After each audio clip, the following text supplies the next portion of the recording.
Hello বন্ধুরা, চলে এসেছি আজকে দুপুরবেলা। কারণ সকাল থেকে কোনো সময় পাইনি, কারণ হচ্ছে আমাদের বাড়ির সামনে মেলা। তার জন্য সকাল থেকে সময় পাওয়া যায়নি, কারণ ঘরের সমস্ত কাজকর্ম ছিল, বিছানা টিছানা চেঞ্জ করা, চাদর টাদরগুলো। তাই সকাল থেকে সময় পাইনি। এখন চলে এসেছি দুপুরবেলা লাঞ্চে নিয়ে, ঠিক আছে।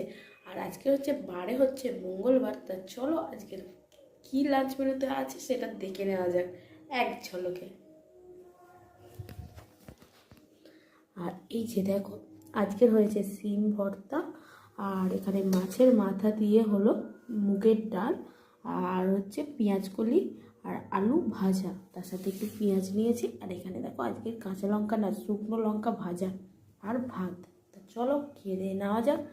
আর আসছি পরে তোমাদের সাথে বক বক করতে অন্য কোনো ভিডিওর সাথে, ঠিক আছে। আর আজকের মেনুটা তোমাদের কেমন লেগেছে অবশ্যই কমেন্ট করে